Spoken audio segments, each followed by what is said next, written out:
complex network. I don't know if anybody has done the reverse one. Okay. But in motor pathway network, yes, you can do the excitation and also inhibition, and you can see both the effects. Okay. Because motor pathway network is well studied. Okay, thank you very much. Yeah, Prem. So do people understand the changes by looking at MEG or something like that? Yeah. Or just a psychological question? No, that used to be the case before. They just used to give a questionnaire which is called PHQ-9 score. So that is these questions are like how are you feeling suicidal and things like that, those type of questions. But now people look at EEG patterns and fMRI to see whether a person has really recovered or not. Again, it depends on which hospital you go to. There are, it's a very popular technique in the US. You go to any small city or town, you invariably find TMS clinics, and not all of them will look at fMRI or EEG. They know this protocol, this is FDA approved, insurance pays for it, so they just do it and look and see if the person got better using PHQ-9 score.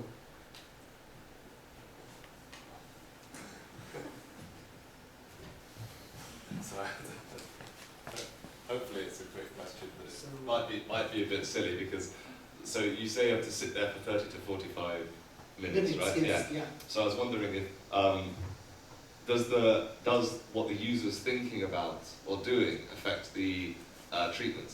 Because, for example, you know, if you read something, your brain lights up. So if you're reading a magazine, does that? Yeah. So let's. I mean, I'm talking all those things. Okay. Clinical Yeah. studies. Let's. Yeah. Yeah, sorry, I have also another question. I would like to know if this technique has the same side effect of the electroshock, like long time. No. So yeah, that's a very good question. So there are no adverse events that have been reported on TMS treatment. If you continuously stimulate with high frequency, in some people who are prone to seizures, it may induce a seizure, but it's a temporary effect. But no adverse event. Yeah. Do people get addicted? Good question. So, but this is the treatment. So you can't do it beyond 2 months, right? So again, I don't know about that. Yeah, that's one thing that we can test in a university setting. So this is a short video showing how TMS actually works.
So that is for mapping. So you can use different region of your brain or different region of the motor cortex to stimulate different part of your body, including the leg. So we even target motor area. That is for mapping purpose, which is in a way you can use it as a diagnostic tool to see if there is any damage in any part of the brain. But it is used for, as I said, it's used for depression, but also it's used for stroke rehabilitation. This is not FDA approved, but people use it as an open label.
So, so that is for treatment or therapeutic use of TMS. So TMS is as a diagnostic tool. People have used it for a long time, but for treatment, you need to do clinical trials and get FDA approval. Now it is FDA approved for treating with depression and migraine as well. So again, for migraine, it's not repetitive TMS, it's just a single pulse TMS. It is also FDA approved for the treatment of obsessive compulsive disorder. That was approved in 2018. Again, for different treatments, you need to target different area of the brain. And if you need to target different area of the brain, then you need different intensity, different coil geometry and shape. So you need new coil designs for treating different disorders. So, and most recently in 2021, it is FDA approved for treating or for smoking cessation. So the coil used there is a coil called HESET7, and for treating depression, well, we use just a regular figure-of-8 coil, which is 2 circles, basically. And you think of any neurological or psychiatric disorders, you will invariably find someone doing a clinical trial or an open label trial in the literature. So it's investigated for various neurological and psychiatric disorders. So here is the a version of figure of 8 coil. These two, this is the H coil or Hayset coil. I think this is H1. So this is from a company called Brainsway, and this is the first company that got FDA approval, called Neuronetics is the company name, and Neurostar is the device name. So these are two very popular companies that provide TMS treatment in the US. And for a very long time, the coil, there were not many coils available in the market.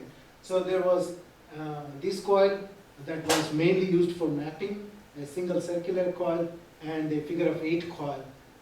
So here you just pass the current in these copper windings, and depending on the number of turns and the amplitude of current, you get a magnetic field.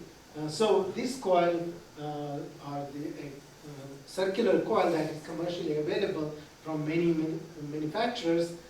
On the surface, you get about 2 Tesla, which is quite large field.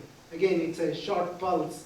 With this coil, this is figure of 8 coil, so there are windings here.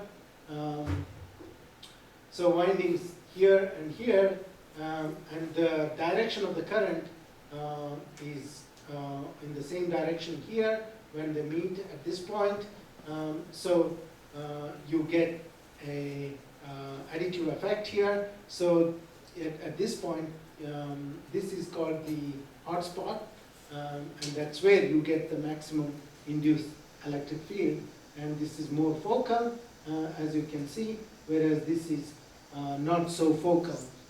So if you want to do treatment, you use this coil and target a focal region of the brain. So, and this is how the commercial stimulator device looks like. It has a fancy seat and a display to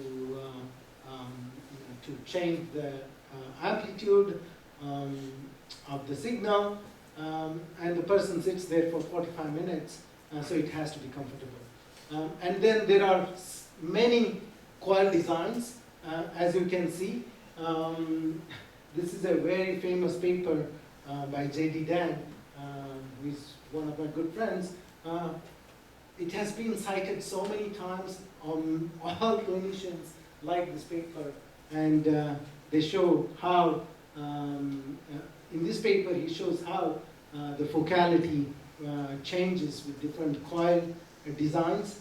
Again, if you see the head is a homogeneous sphere. Every time I see this image, it drives me crazy. The head is just a homogeneous sphere. So you need to do much better than that. So you need to use anatomical head, and more importantly, it has to be a personalized head. You have to take the person's MRI to develop a head model. Yep. Sorry, I have this one out of contact question. So in the previous slide, you showed some coils. Yep. So from what material those are fabricated? So they are just copper windings. Yeah, but like I mean, you can provide so much high field in that. Is it Yeah. possible? So you just pump in 5,000 amps of current at 2.5 kilohertz. So because it's a short pulse, and you do 10 pulses per second, so you can get away with it. The heat generated is not that high, but if you do at a higher frequency, not 10 hertz, but 100 hertz, then 100 pulses per second, you get more heating. So you are doing it around 10 hertz. Yeah, that is what is FDA approved, but we do at different, again, if you use higher frequency, it heats up, you have to cool it down, and so on and so forth. Okay, thank you. So, these are different designs, and the coil design changes depending on the shape of the brain the non-homogeneous features in the brain. So if you design a coil with just a homogeneous head, it's not accurate.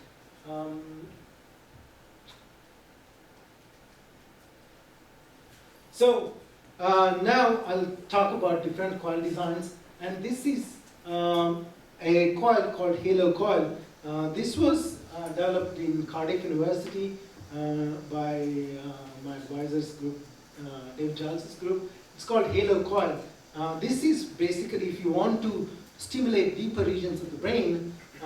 So what they did was use another coil called, they call it halo coil. So basically this, the field generated here reduces the decay. So the field from any magnetic source, if you consider dipole, it decays by 1 over r cube. So the decay is quite rapid. So if you want to stimulate deeper regions of the brain, then you have to pump in a large current on the surface. So you might end up overstimulating your cortex. So how do you stimulate deeper regions of the brain? Well, you may ask, why do you want to stimulate deeper regions of the brain? As I said, brain has different networks. If you want to alter any function, you have to alter the network. And sometimes you have to target deeper regions of the brain. So to stimulate deeper areas, you need not just one coil on the top, but multiple coil configuration. And this is a halo coil that reduces the decay rate. Here, if you see, at about 5 centimeter, so you can use it with, along with the commercial coils. Here you have a circular coil. If you just use circular coil at 5 centimeter depth, you have about 75 kiloamps per meter.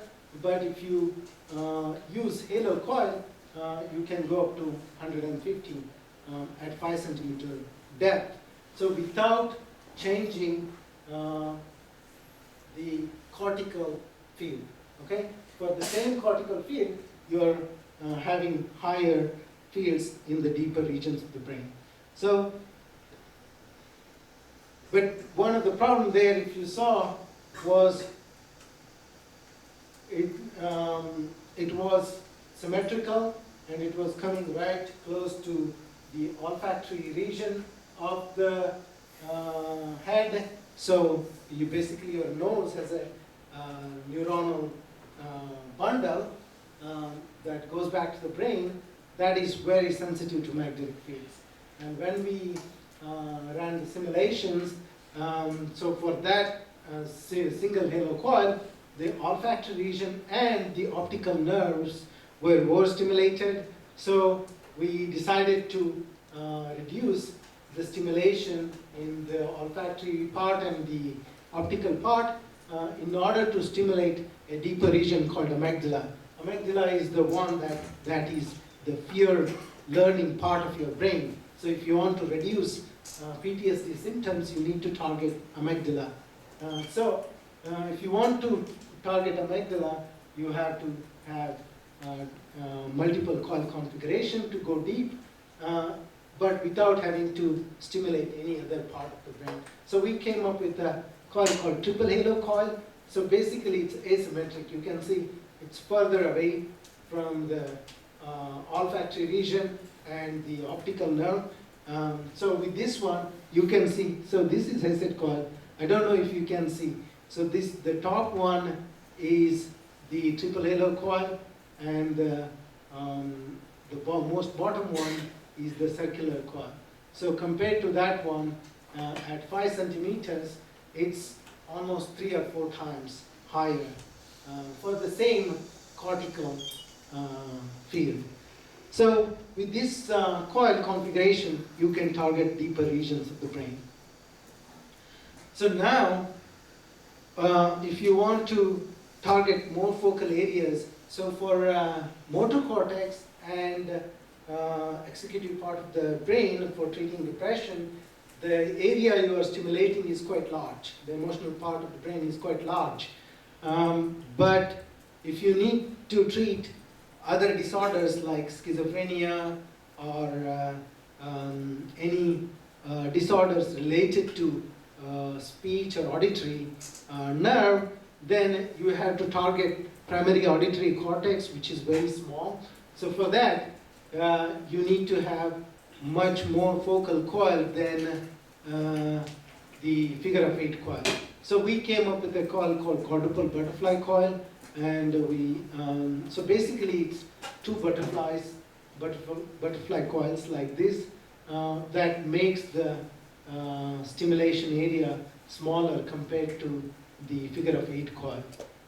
So here you can see this is on the motor cortex, this is on the center of the brain.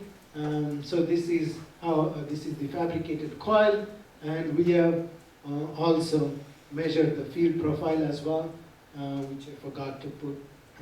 So these are just the simulation. So this is, if you want to stimulate a focal area, that is the quadruple butterfly coil can do that. If you want to stimulate deeper regions of the brain, the triple halo coil can do that. But then, did you notice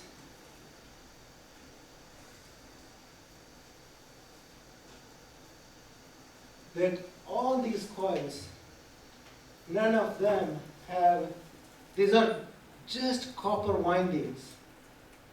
As a magnetics person, it drives you mad. There are really nice, with high permeability ferromagnetic cores, you can use nice materials that can actually focus the flux. So there's a lot of room to grow here. You can design very focal coils. Also, you can design coils that can stimulate deeper regions of the brain if you want to treat other disorders. So I think, can I ask you a question? Why do you think there is no ferromagnetic core here?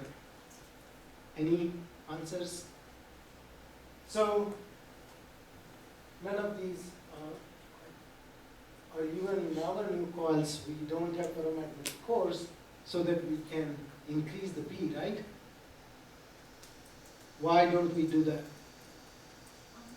Because you want to limit the current, and that's just my guess. You want to remove if there is a ferromagnetic core, there might be some flux in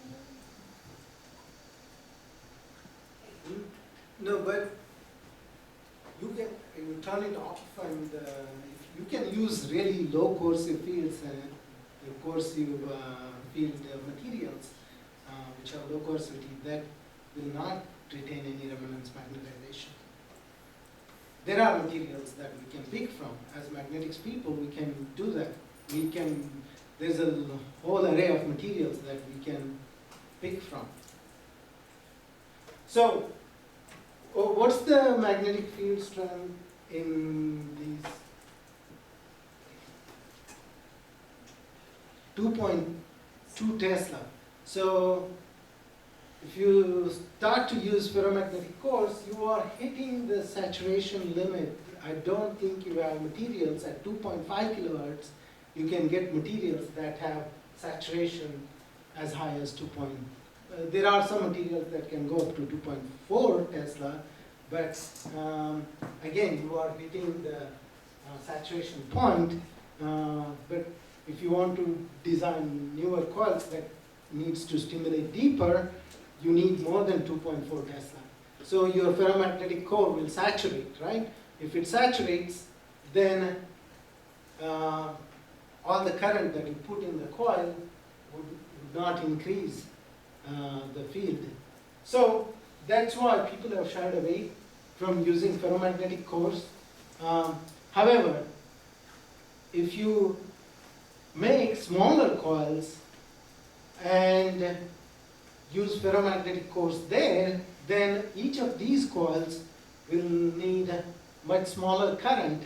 And if you use smaller currents in these coils, with additive effects, you can have fields that are larger in between. Again, this is a design that was developed by one of my PhD students. So in here, we have 7 circular small coils with ferromagnetic cores, and with 7 circular coils, we can get 24 regions that we can independently control if we independently energize each coils. And if we do that by combining different regions, we can actually get different, we can stimulate different regions with different levels of fields. And not just that, if you want to target multiple regions, remember, if you have to alter a certain function, you have to target multiple regions in the network. So this coil can do that. So you can target multiple regions, not just simultaneously, but also you can change the interval. You can have certain delays based on how the signal propagates in the network. So this is a coil design, but this will make the stimulator. You will have 7 capacitors to discharge and 7 set of electronics to control. But that's the price you pay if you want to stimulate multiple regions and go deeper as well with higher field. So we can have different profiles to target different networks, and we can also use this because individual coils end up stimulating very small area. We can also use these for animal studies. So this is just a comparison. If you use a commercial figure-of-8 coil, it ends up stimulating the entire brain. But if you use this spatially varying focal coil, then you can target the motor cortex of the rat. So the rat's brain is about 1 centimeter wide or in diameter. So the motor cortex is hard to target. So if you have a coil like this, you can target. Here is the same coil in comparison to the figure-of-8 coil. Here, the scale is a little skewed, ends up stimulating. This is not, if you make this 150 volts per meter, that is the threshold field that you need to use to depolarize neurons. So that will make it smaller area. So, it's 9:30 now. Shall we take a short break or well, I'll quickly finish the animal coil designs as well. So this is our home-built stimulator for animal studies. We have done a few animal studies as well. So my student Wesley Lord can give you more details on the animal coil and animal phantom. He had a poster yesterday. And this is the motor evoked potential that we measure in the hind limb of the rat. This is to show we can use ferromagnetic core and use just 1000 amp instead of 5000 using a ferromagnetic core to get to depolarize the neurons and get